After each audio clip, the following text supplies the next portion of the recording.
भविष्य विजन के online platform पर आप सभी का स्वागत है। मैं रामकिशन छिंपा स्वागत करता हूं आप सभी का। आज का जो अपना टॉपिक है वो टॉपिक है राजस्थान में मराठों का प्रवेश एवं उनका प्रभाव। जितने भी प्रश्न आज तक इस टॉपिक से पूछे गए हैं वो आज की क्लास के अंदर इंपॉर्टेंट प्रश्न जो है वो डिस्कस करने वाले हैं। आप सभी से रिक्वेस्ट है कि वीडियो को अपने फ्रेंड सर्कल के अंदर शेयर जरूर कर दीजिए और यदि आप नए हैं तो हमारे चैनल को सब्सक्राइब भी कर लीजिए। आज का पहला प्रश्न है, निम्नलिखित शासकों में से 1734 ईस्वी के हुरडा सम्मेलन की अध्यक्षता किसने की थी? यह प्रश्न कॉलेज व्याख्याता 2021 के अंदर पूछा गया। राजस्थान के किस शासक ने 1734 ईस्वी के हुरडा सम्मेलन की अध्यक्षता की? इसका राइट आंसर है विद्यार्थियों जगत सिंह। मेवाड़ के जगत सिंह द्वितीय जो है इन्होंने हुरडा सम्मेलन की अध्यक्षता की थी। चलिए देखते हैं हम लोग हुरडा सम्मेलन के बारे में। बूंदी के उत्तराधिकार को लेकर मराठों ने सर्वप्रथम राजस्थान के आंतरिक मामलों में हस्तक्षेप किया। सर्वप्रथम राजनीतिक दृष्टि से यदि हम देखें विद्यार्थियों तो मराठों ने बूंदी रियासत के अंदर उत्तराधिकार विवाद को लेकर के हस्तक्षेप जो था बूंदी रियासत के अंदर किया था। सबसे पहले मराठे राजस्थान में बूंदी रियासत में आए थे राजनीतिक रूप से। राजस्थान की राजनीति में मराठों का सर्वप्रथम प्रवेश बूंदी रियासत में हुआ था। और विद्यार्थियों राजस्थान में मराठों के प्रवेश को रोकने के लिए या ऐसे कहें मराठों से छुटकारा पाने के लिए या फिर ऐसे कहें मराठों के बढ़ते हस्तक्षेप को रोकने के लिए आमेर के शासक सवाई जयपुर के शासक सवाई जयसिंह ने राजपूत राजाओं का एक सम्मेलन मेवाड़ राज्य की सीमा में स्थित हुरडा गांव जो कि भीलवाड़ा में है आयोजित किया। और इसीलिए सम्मेलन का नाम है हुरडा सम्मेलन। इस सम्मेलन को कहा जाता है हुरडा सम्मेलन। और हुरडा सम्मेलन जो है ये 17 जुलाई 1734 को आयोजित हुआ था। इसके अध्यक्ष जो थे मेवाड़ के महाराणा जगत सिंह द्वितीय थे। ध्यान दीजिए, बुलाया आमेर के सवाई जयसिंह ने था। आमेर के सवाई जयसिंह ने बुलाया था। आमेर के सवाई जयसिंह का कार्यकाल जो था 1700 से लेकर के 1743 ईस्वी तक का था। और इसके अध्यक्ष जो थे मेवाड़ के जगत सिंह द्वितीय रहे थे। हुरडा सम्मेलन में राजपूताना के निम्नलिखित शासकों ने भाग लिया था। जयपुर से सवाई जयसिंह ने भाग लिया, जोधपुर से अभय सिंह ने भाग लिया, नागौर के भगत सिंह ने भाग लिया, बूंदी से दलेल सिंह आए थे, कोटा का दुर्जन साल यहाँ पर भाग ले रहे थे, बीकानेर के जोरावर सिंह ने भाग लिया, किशनगढ़ के राज सिंह ने भाग लिया और करौली के गोपाल दास ने भाग लिया। इन सभी शासकों के नाम जो हुरडा सम्मेलन में भाग ले रहे हैं आप अच्छे से याद कर लीजिए। कई बार सीधा प्रश्न जो है एग्जाम में यहाँ से आ जाता है। जयपुर का सवाई जयसिंह, जोधपुर से अभय सिंह, नागौर से भगत सिंह, बूंदी से दलेल सिंह, कोटा के दुर्जन साल, बीकानेर के जोरावर सिंह, किशनगढ़ के राज सिंह और करौली के गोपाल दास ने भाग लिया था। विद्यार्थियों राजपूत शासकों के व्यक्तिगत स्वार्थ व आपसी फूट के कारण यह सम्मेलन जो था यह सम्मेलन असफल रहा था। आगे बढ़ते हैं अगला प्रश्न, प्रश्न नंबर 2 देखिए। 1734 ईस्वी में आयोजित हुरडा सम्मेलन की अध्यक्षता किसने की थी? यही प्रश्न दोबारा पूछा गया। यह प्रश्न फायरमैन सीधी भर्ती 2022 में पूछा गया, एसआई एग्जाम 2021 में पूछा गया और एईएन एग्जाम 2018 के अंदर पूछा गया। 1734 ईस्वी के 17 जुलाई 1734 ईस्वी के हुरडा सम्मेलन की अध्यक्षता जो थी ये मेवाड़ के जगत सिंह द्वितीय के द्वारा की गई थी। विद्यार्थियों आगे बढ़ते हैं अगला प्रश्न, प्रश्न नंबर 3।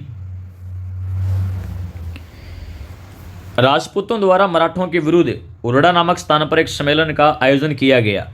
उक्त सम्मेलन का आयोजन किस वर्ष किया गया? अभी हम देख करके हैं यह आयोजन 17 जुलाई 1734 को किया गया था और बुलाया था आमेर के राजा सवाई जयसिंह ने। अध्यक्ष मेवाड़ के महाराणा जगत सिंह द्वितीय जो थे वो अध्यक्ष बने थे। आगे बढ़ते हैं प्रश्न नंबर 4 देखिएगा। प्रश्न नंबर 4 जो पटवार एग्जाम 2011 में पूछा गया। हुरडा सम्मेलन का उद्देश्य क्या था? विद्यार्थियों हुरडा सम्मेलन का उद्देश्य मराठों के बढ़ते हस्तक्षेप को रोकना, इसका उद्देश्य था। अभी हम ऊपर देख करके हैं हुरडा सम्मेलन का उद्देश्य राजस्थान में मराठों के प्रवेश को रोकने के लिए या ऐसे कहें मराठों से छुटकारा पाने के लिए या ऐसे कह दीजिए मराठों के बढ़ते हस्तक्षेप को रोकना हुरडा सम्मेलन का मुख्य उद्देश्य था। आगे बढ़ते हैं प्रश्न नंबर 5 देखिएगा, काफी अच्छा प्रश्न है। जुलाई 1787 में तुंगा के मैदान में हुए युद्ध में जयपुर नरेश सवाई प्रताप सिंह की सेना ने किसे बुरी तरह पराजित किया? तो प्रताप सिंह की सेना जो है विद्यार्थियों प्रताप सिंह की सेना ने मारवाड़ के राठौड़ वंश के शासक विजय सिंह के साथ मिलकर के मारवाड़ के राठौड़ वंश के शासक विजय सिंह और आमेर के शासक सवाई जय सिंह की संयुक्त सेना ने इन दोनों की संयुक्त सेना ने मराठा सेनापति महादजी सिंधिया की सेना को बुरी तरह से पराजित किया था। इसका बी ऑप्शन जो है वो राइट रहेगा। फिर से रिपीट कर रहा हूँ, आमेर के सवाई प्रताप सिंह ने मारवाड़ के राजा विजय सिंह के साथ संयुक्त सेना ली और मराठा सेनापति महादजी सिंधिया की सेना को पराजित किया था तुंगा के युद्ध में। तुंगा के युद्ध 1787 ईस्वी के अंदर हुआ था। आगे बढ़ते हैं, अगला प्रश्न देखिए, प्रश्न नंबर 6। मराठा सरदार महादजी सिंधिया और राजपूतों के मध्य तुंगा का युद्ध किस वर्ष लड़ा गया? यह प्रश्न कॉलेज व्याख्याता 2021 के अंदर पूछा गया। तुंगा का युद्ध कब हुआ? 1787 ईस्वी के अंदर तुंगा का युद्ध हुआ। और यहां देखिए प्रश्न के अंदर सन दिया गया जुलाई 1787। और ये प्रश्न कॉलेज लेक्चरर के अंदर पूछा गया सन की ये तुंगा का युद्ध हुआ कब था? 1787 ईस्वी के अंदर तुंगा का युद्ध हुआ था। आगे बढ़ते हैं, तुंगा का युद्ध विद्यार्थियों अच्छे से याद रखना, तुंगा का युद्ध जो है 28 जुलाई 1787 ईस्वी को हुआ था। जयपुर राज्य और मराठों के मध्य खिराज चुकाने के मामले को लेकर बार बार विवाह नहीं, सॉरी गलत टाइप हो गया, बार बार विरोध होता था। बार बार खिराज को लेकर के बार बार विरोध होता था। और जयपुर में मराठे लूट मचाया करते थे। जयपुर में मराठे लूट मचाया करते थे खिराज को लेकर के। अतः परेशान होकर जयपुर नरेश सवाई प्रताप सिंह ने, ध्यान दीजिए, जयपुर नरेश सवाई प्रताप सिंह ने जोधपुर के शासक विजय सिंह के साथ मिलकर के राठौड़ कछुआ गठबंधन बनाया और इनका शिवपुर और करौली के शासकों ने भी सहयोग किया। अतः इसके पश्चात राठौड़ कछुआ गठबंधन बनने के पश्चात 28 जुलाई 1787 ईस्वी को लाल सोट के पास तुंगा नामक स्थान पर जयपुर जोधपुर के संयुक्त सेना ने महादजी सिंधिया के नेतृत्व वाली मराठा सेना के साथ तुंगा का युद्ध किया। इस निर्णायक युद्ध में महादजी सिंधिया को पीछे हटना पड़ा तथा राजपूतों का पलड़ा जो था वो भारी रहा था। आगे बढ़ते हैं, प्रश्न नंबर 7 देखिए। प्रश्न नंबर 7 है, यदि मैं जीवित रहा तो जयपुर और जोधपुर को खाक में मिला दूंगा। यह कथन किसका है? यह कथन विद्यार्थियों, यह कथन महादजी सिंधिया का है। ए ऑप्शन इसका राइट आंसर रहेगा। आगे बढ़ते हैं, प्रश्न नंबर 8 देखिएगा। प्रश्न नंबर 8, मराठों ने सर्वप्रथम राजस्थान की किस रियासत से धन एकत्रित किया था? विद्यार्थियों, राजस्थान से मराठों ने सर्वप्रथम धन जो है वो एकत्रित करने का काम मेवाड़ रियासत से किया था। चलिए देखते हैं। मराठों द्वारा राजपूताना में सर्वप्रथम आक्रमण बूंदी पर किया गया, किंतु महाराणा जगत सिंह द्वितीय के काल में चौथ वसूली जो थी सर्वप्रथम मेवाड़ से की गई। फिर से रिपीट कर रहा हूं, मराठों द्वारा राजपूताना में सर्वप्रथम आक्रमण बूंदी के उत्तराधिकार विवाद के तहत किया गया, किंतु महाराणा जगत सिंह द्वितीय, मेवाड़ के महाराणा जगत सिंह द्वितीय के काल में चौथ वसूली सर्वप्रथम मेवाड़ से की गई। केवल बीकानेर और जैसलमेर ही ऐसे राज्य थे विद्यार्थियों जो मराठों की लूट मार से बचे रहे थे। आगे बढ़ते हैं, प्रश्न नंबर 9 देखिएगा। प्रश्न नंबर 9 काफी अच्छा प्रश्न है।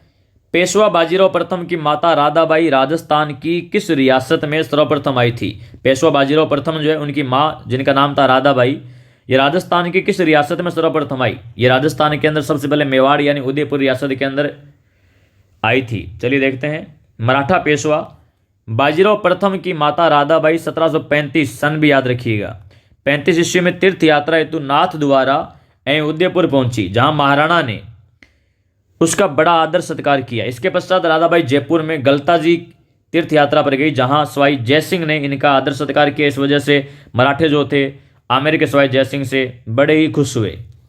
और अतः इसके पश्चात जयसिंह ने क्या किया? जयसिंह ने बाजीराव प्रथम को इनवाइट किया और बाजीराव प्रथम ने जयसिंह के आमंत्रण पर बाजीराव प्रथम जो है, पेशवा बाजीराव प्रथम जो है ये राजस्थान आए और जनवरी 1736 में उदयपुर पहुंचे। ये भी याद रखिए, सबसे पहले बाजीराव प्रथम कब आए? 1736 में आए थे और उनकी माता राधाबाई 1735 में आई थी। 4 मार्च 1736 को अजमेर के निकट बमोला नामक स्थान पर जयसिंह और पेशवा के मध्य एक भेंट हुई थी विद्यार्थियों। आगे बढ़ते हैं, प्रश्न नंबर 10 देखिएगा। बाजीराव प्रथम राजस्थान की उदयपुर रियासत में सर्वप्रथम कब आया था? अभी हम देख करके 1736 ईस्वी के अंदर सर्वप्रथम आए थे ये। आगे बढ़ते हैं, प्रश्न नंबर 11 देखिएगा। प्रश्न नंबर 11, कृष्णा कुमारी विवाह से किन राज्यों के मध्य युद्ध की स्थिति पैदा हुई? कृष्णा कुमारी विवाह नहीं विद्यार्थियों, कृष्णा कुमारी विवाद है ये। कृष्णा कुमारी विवाद से किन राज्यों के मध्य युद्ध की स्थिति पैदा हुई? तो यदि हम कृष्णा कुमारी विवाद से देखें तो जयपुर और जोधपुर राज्यों के बीच में जो है वो युद्ध की स्थिति पैदा हो गई थी। चलिए बात करते हैं कर्सना कुमारी विवाद की। विद्यार्थियों, कर्सना कुमारी जो थी मेवाड़ की राजकुमारी थी और मेवाड़ के इनके पिता का नाम था राणा भीम सिंह। मेवाड़ के राणा भीम सिंह ने अपने पुत्री कर्सना कुमारी के विवाह जो था ये मारवाड़ के राव भीम सिंह के साथ तय किया था। लेकिन कहते हैं विद्यार्थियों की मारवाड़ के राव भीम सिंह की शादी से पहले ही मृत्यु हो गई। इस वजह से मेवाड़ के राणा भीम सिंह ने अपनी पुत्री कर्सना कुमारी का रिश्ता जो है वो जयपुर के शासक सवाई जगत सिंह द्वितीय के साथ तय कर दिया। अतः मारवाड़ के मान सिंह और जयपुर के जगत सिंह द्वितीय के बीच कर्सना कुमारी को लेकर के 1807 ईस्वी के अंदर गिंगोली या कह दीजिए जिंगोली या इसको गिंगोड़ी कह दीजिए का युद्ध जो है परबतसर नागौर में हुआ। और इस युद्ध में जोधपुर के विद्रोही सामंतों ने, जयपुर की सेना ने और मराठों एवं अमीर खां पिंडारी की सहायता से मान सिंह को पराजित किया। मान सिंह, मारवाड़ के मान सिंह हारे इस युद्ध के अंदर। और मान सिंह विरोध में कौन कौन थे? आमेर के राजा जगत सिंह द्वितीय थे, मारवाड़ के विद्रोही सामंत थे, मराठे थे और अमीर खां पिंडारी थे। परंतु कहा जाता है कि आमेर के महाराजा जगत सिंह और जगत सिंह द्वितीय और अमीर खां पिंडारी के मध्य सेना के व्यय को लेकर के मतभेद हो गए। इस वजह से अमीर खां पिंडारी जो है ये जोधपुर के शासक मान सिंह से मिल गए और मान सिंह ने इस अपमान का बदला लेने के लिए मेवाड़ पर आक्रमण करने का निश्चय किया। इससे मराठों एवं अमीर खां पिंडारी को मारवाड़ एवं मेवाड़ के आंतरिक मामलों में हस्तक्षेप का अवसर मिल गया। विद्यार्थियों, मारवाड़ शासक मान सिंह का पक्ष लेते हुए अमीर खां पिंडारी ने कर्सना कुमारी की शादी मान सिंह से करने या उसकी हत्या करने का प्रस्ताव जो था राणा भीम सिंह के सम्मुख रखा। अतः राजकुमारी ने अपने राज्य की रक्षा हेतु 21 जुलाई 1810 ईस्वी को विष पान कर अपना बलिदान दिया। इस प्रकार ये विवाद जो था ये समाप्त हुआ था। विद्यार्थियों, आगे बढ़ते हैं। प्रश्न नंबर 12 देखिएगा। प्रश्न नंबर 12 जो है, मेवाड़ की किस राजकुमारी को 1810 में अमीर खान पिंडारी की सलाह पर जहर दे दिया गया? कर्सना कुमारी को जहर दिया गया। अगला प्रश्न देखिए, प्रश्न नंबर 13, कर्सना कुमारी विवाद से किन राज्यों के मध्य युद्ध की स्थिति पैदा हुई? किन राज्यों के मध्य युद्ध की स्थिति पैदा हुई? तो जयपुर और जोधपुर यानी आमेर का कछुआ वंश और मारवाड़ के राठौड़ वंश के मध्य ये युद्ध की स्थिति जो थी पैदा हो गई थी। कर्सना कुमारी किस राज्य की राजकुमारी थी? विद्यार्थियों, कर्सना कुमारी मेवाड़ के राजा राणा भीम सिंह की पुत्री थी, यानी मेवाड़ की राजकुमारी थी कर्सना कुमारी जो थी। आगे बढ़ते हैं। प्रश्न नंबर 15 देखिएगा। 1807 ईस्वी में मेवाड़ की राजकुमारी कर्सना कुमारी को लेकर किन रियासतों के बीच जिंगोली का युद्ध हुआ था? तो ये मारवाड़ ये ऑप्शन निकलता है, मारवाड़ को ही जोधपुर कहते हैं, ये आंसर नहीं होगा। कर्सना कुमारी को लेकर के विद्यार्थियों इसका राइट आंसर होगा मारवाड़ व जयपुर होगा। यहाँ जयपुर कर लीजिएगा। मारवाड़ व जयपुर के बीच में कर्सना कुमारी को लेकर के जिंगोली का युद्ध हुआ था। मारवाड़ के राजा मान सिंह थे और जयपुर के राजा जो थे वो जगत सिंह द्वितीय थे। विद्यार्थियों, आगे बढ़ते हैं। प्रश्न नंबर 16 देखिएगा। राजस्थान में पहली बार मराठों को किस उत्तराधिकारी विवाद ने आमंत्रित किया था? तो बूंदी उत्तराधिकारी विवाद ने मराठों को सबसे पहले आमंत्रित किया था। विद्यार्थियों, चलिए देखते हैं। आमेर का राजा जो था इस समय सवाई जयसिंह था, जिनका कार्यकाल 1700 से 1743 ईस्वी तक था। जयसिंह ने अपने बहनोई बूंदी शासक बुद्ध सिंह को गद्दी से हटा दिया था। अतः बुद्ध सिंह अपने राज्य को पुनः प्राप्त करने के लिए संघर्ष करने लगा, परंतु जयपुर राज्य की सेना व सालिम सिंह हाड़ा ने उसे पंचोला युद्ध में पराजित कर दिया। पराजित बुद्ध सिंह अपने ससुर बेंगू ठाकुर देवी सिंह के पास चला गया, जहां उसकी 1739 में मृत्यु हो गई। सवाई जयसिंह ने अपने दामाद दलेल सिंह का मार्ग निष्कटक बनाए रखने के लिए अपनी बहन के पुत्र भवानी सिंह जो अमर कंवरी का बेटा था उसको मार्ग से हटवा दिया और अपने भाई जय सिंह से नाराज होकर के कछवाही रानी अमर कंवरी ने बुद्ध सिंह की दूसरी रानी से उत्पन्न पुत्र उमेद सिंह को बूंदी का राज्य दिलवाने का बीड़ा उठाया और दलेल सिंह के बड़े भाई प्रताप सिंह को दक्षिण में मराठों के पास भेजा और उसने मराठे कौन मल्हार राव होलकर और राणोजी सिंधिया जो थे इनको बूंदी के मामले में हस्तक्षेप के बदले 6 लाख रुपए देने का वचन दिया था। अतः विद्यार्थियों, अप्रैल 1734 में मराठा सेना ने दलेल सिंह को पराजित करके उसके पिता सालिम सिंह को कैद कर लिया और बूंदी में बुद्ध सिंह को पुनः राजा घोषित कर दिया। अपनी कृतज्ञता प्रकट करने के लिए कछवाई रानी ने मल्हार राव होलकर को राखी बांध करके अपना भाई भी बनाया था। इस प्रकार मराठों के सहयोग से बूंदी में महाराव उमेद सिंह का शासन जो है वो स्थापित हुआ था। विद्यार्थियों, आगे बढ़ते हैं। प्रश्न नंबर 17 देखिएगा। प्रश्न नंबर 17, निम्नलिखित में से किस राजपूत राज्य पर पहली बार मराठा आक्रमण हुआ? तो बूंदी पर पहली बार मराठा आक्रमण हुआ था। 18 नंबर प्रश्न देखिए, बूंदी की किस रानी ने मराठा सरदार मल्हार राव होलकर को राखी बांधी थी? तो उनका नाम था विद्यार्थियों कछवाही रानी अमर कुंवरी नाम था। 19 नंबर प्रश्न देखिएगा, जयपुर शासक ईश्वरी सिंह व मराठों के मध्य राजमहल का युद्ध कब हुआ? ये राजमहल का युद्ध विद्यार्थियों टोंक के अंदर 1747 ईस्वी के अंदर हुआ था, जिसके अंदर ईश्वरी सिंह की विजय हुई थी और ईश्वरी सिंह का भाई माधो सिंह प्रथम, जिनके साथ मराठे दे रहे थे, उनकी हार हो गई थी विद्यार्थियों।